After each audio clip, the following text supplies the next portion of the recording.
let's go into the 5 takeaways and see what 5 things we can take away from the game. Number 1, super sub.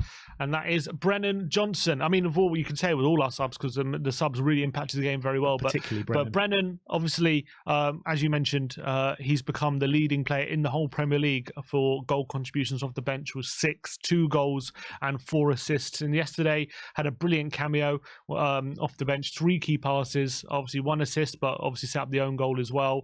Only surprisingly enough, only completed 1 of his crosses and 1 out of 1 dribbles, but obviously it was more than just those moments which impacted the game. It was just the space he was causing to Luton to open up, which was causing him a lot of problems.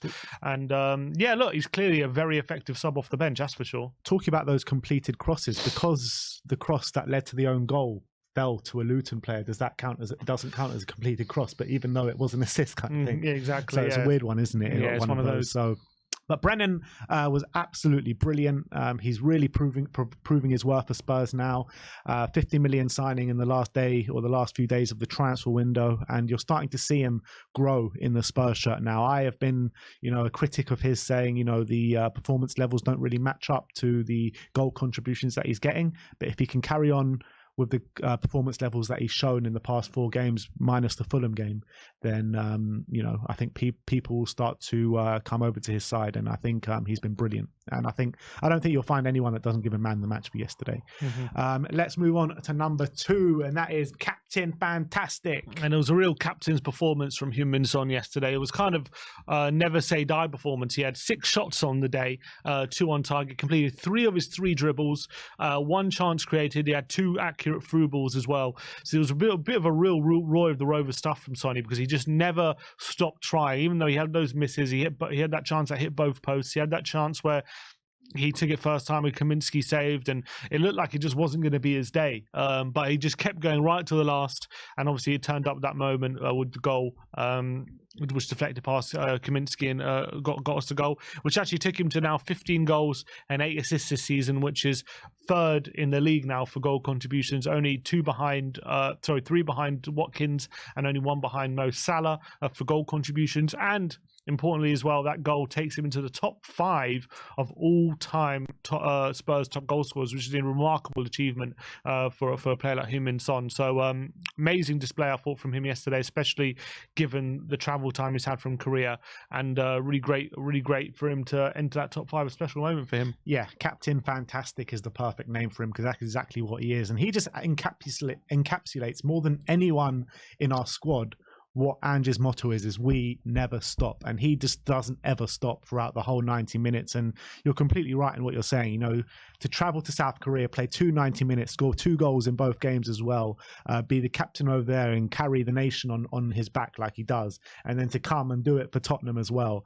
I don't think, like I said in the player ratings, there's no better role model than Heung-min Son in the Premier League, in my opinion. I think he's that good. And yeah, he could have scored a few more goals on the day if his finishing was a bit better, but he just led the charge throughout the whole game in terms of Spurs going forward. His runs through the centre of the park in the first half, in the second half, and the first half, the chances that he could have scored, could have had a hat-trick on the day, but the guy just doesn't stop throughout the whole game, and that's why he's such a good role model. No matter if he gets knocked throughout the game, no matter he never lets his head drop. Never. And he always provides the goods for the team. So you got to big up Mr. Captain Fantastic yesterday. But let's look at number 3, and that is a dominant display. Yeah, and Spurs, I do think when you look at the stats, I think the 2-1 scoreline did flatter Luton a bit, and I think if you look at the chances we created and the chance we conceded, I think it tells the story. Spurs actually created their 2nd highest XG of the season yesterday, with a XG of 2.9. They had 17 shots, 3 big chances on the day, but it should have been a lot more comfortable, let's be honest, and the scoreline suggested. And obviously a late winner suggests that we struggled to break them down, but I don't think that was the case. I think we created more than enough chances to win this game. And you look at the chances we conceded, it was our 2nd lowest total for expected goals against, which were of 0.4. So you take that into account. The only game we created more XG this season was Newcastle at home, and the only game we conceded less XG this season was Palace at home. So it was probably one of our most dominant displays of the season. And it's interesting when you hear fans talk about the game, talk about, we struggled against Luton, whatever. I just think the scoreline flatters Luton a bit, and it should have been a lot more comfortable. Yeah, look, I do agree. I do think we did dominate for the majority of the game, but I was just left frustrated that I felt like, as much as it was our second highest XG of the season. Yeah. Even with that second highest XG of the season, I just felt like being there in the stands and watching the game, just that we, particularly in the first half, should have created more. Second half, I felt like it was a completely different team, and we came out and really strutted our stuff. But in the first half is the frustration for me, and I guess we'll get into that in the next point. But next point, number 4. Starting slowly. Still Starting slowly, because it's definitely a theme now. 6th game in a row that we haven't scored in the first half. It's also the 7th game in a row at home where Spurs have failed to score in the first half. It was a weird one because obviously we had enough chances in that first half to score. You can't really legislate for that Son chance hitting both posts, and then Sar's shot getting cleared off the line, and Werner putting it wide from his opportunity as well. So it wasn't as if we didn't create chances. We definitely did. But it definitely carries on the theme of Tottenham starting games slowly, not being able to put that ball in the back of the net in the first half and turning it around in the second and, making a comeback. And as well, I don't know how many times we've conceded in the first half, but that seems to be quite often as well. We do end up conceding a goal in the first half, albeit it did seem as though that was only Luton's pretty much only chance in that first half. So, it's definitely a theme. I don't know if Ange will see it as a problem or not, considering we do seem to turn it around. But I don't know why it keeps happening, where it's a bit of a quirk, where six games in a row, we haven't scored in the first half. And I don't know what you can put it down to. Yeah, it's a difficult one. And Ange needs to find the reasons for that. Because you can't turn it around literally every single game. It's a bit too much to ask, but at the moment it's working. But I want to find a way how to dominate games from the first half. We used to do it under Pochettino a few times, quite a lot actually, just go into half time and the game's already won. Mm-hmm. And we don't really do that under Ange, and we haven't done that. Have we ever done that under Ange? Maybe was it against Burnley? What was the score at half time against Burnley? No, it was 2-1, I think. Yeah, you know what I mean? Even again in that game, like, when have we ever just put the game to bed by half time? Yeah. We've got the quality to do it. Maybe Newcastle? Yeah, what was the score at half? 2-0. It was 2-0. Yeah. So we need to find a way how to start doing that, implementing that. I feel like maybe with a few more signings in the summer, it'll be easier for us to do it next season. But you're talking about that's like Prime Pep does. He has game won by half time. It's not easy to do, you know what I mean? Yeah, but at least once or twice. We did it under Poch.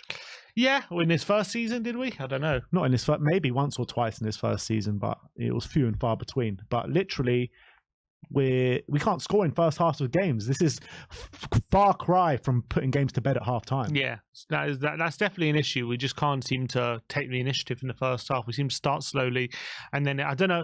We keep saying, "Oh, it's something Ange says," but maybe it isn't. Maybe it is just a case of the opposition get a bit tired. We come out with a bit more energy, and we blow them away a bit. We do seem to go through these periods, don't we, in games where we're just so on top and we seem to blow away the opposition. They can't handle it. I feel like when we go through those moments, we're just so hard to stop. And we that's why we keep scoring in spurts. We scored two or three in spurts. So that's a positive. We just need to take those moments and try and expand it. But that's obviously the most difficult thing, isn't it? Yeah. And I think that when people try and analyze the performances for Spurs and say it's poor here, it's good there, blah, blah, blah, I don't think people actually take into account how little time Ange has had to implement his style to the team, how little time he's had. He took over, 6-7 months now in charge at Spurs, his first season. He hasn't even gone through a whole season at Spurs now. So things are good. Things are good. Nobody thought we would be at this stage fighting for top 4, have a realistic chance of getting top 4 at the beginning of the season.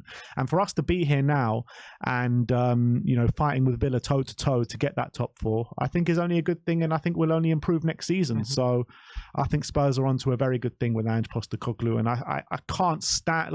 Look, nobody is kind of cannot get criticism. Of course you can criticize Ange, but all these people saying Ange out and this and that, I think they're absolutely mad. I don't know where people expect us to be. If you're disappointed with how we're doing or where we are, if you can't see that the football that's being implemented is a really going in a really positive direction, and that it's just going to take a bit more time for us to refine it, and then you're going to start to see these really dominant displays where we're dominating for 90 minutes and we've won the game by halftime and all these different things. Right now, in his first season, there's going to be difficulties, and that's what we're seeing. But the positive thing is, even with these difficulties, a lot of the times we're coming out on top, and that's easier said than done. Yeah. And we even said it at the beginning of the season, and a lot of fans said it like, oh, we're going to take a few batterings early on. And because we didn't take those batterings in the first 10 games, I think people's mind got a bit skewed. And now when those batterings happen, like the Brighton game, the Fulham game, they're like, oh, Ange ain't good enough. Ange lost the players. Yeah, you know what I mean? But anyway, let's move on to the fifth and final takeaway, and that is keeping pace with Aston Villa. Yeah, and that winner was really important because Aston Villa did go on to win against Wolves later in the day, keeping that 3-point cushion to in the top 4 race. So very important, considering, as you say, Villa's next 2 games now are Man City away and Arsenal away as well. 2 of their next 3 are Arsenal away and City away. So really big opportunity now for Tottenham to gain some points on Aston Villa. So it was really important that we did keep pace with them with their big win against Wolves just after they beat Spurs. And I think it's going to be a very, very important next 3 games in the title race. We've got West Ham away, Forest at home, and Newcastle away, who all of them are not in the best form. So it's going to be really interesting next few weeks, and it's really important in this game that we didn't let Villa increase their lead against us. Yeah, you did feel like after that Villa game when we beat them 4-0, it was going to be a bit easier to grab that 4th spot than it did. But then Fulham happened, and it feels like now we're really in a dogfight against Aston Villa. But I feel like over the next 3 games we can put a bit of a gap in between us and Aston Villa, albeit we do have a very hard game on Tuesday night against West Ham, which is going to be incredibly difficult. And then we do go on a bit of a really dodgy run, don't we, with Arsenal. Albeit Man City is going to be a bit later on in the season, which maybe eases the burden a little bit and spreads them out. But look, both teams have very hard games to the end of the season, so it's going to be a massive dogfight for that top 4 spot. But there could be an opportunity as well for 5th place to get Champions League next season, which means we have to rely on Arsenal or West Ham to beat Leverkusen or Bayern Munich, which I'd prefer just let's get that 4th spot and let these teams go out in the next round of the definitely. But yeah, that is the 5 takeaways. Let me know in the comment section below your thoughts about them.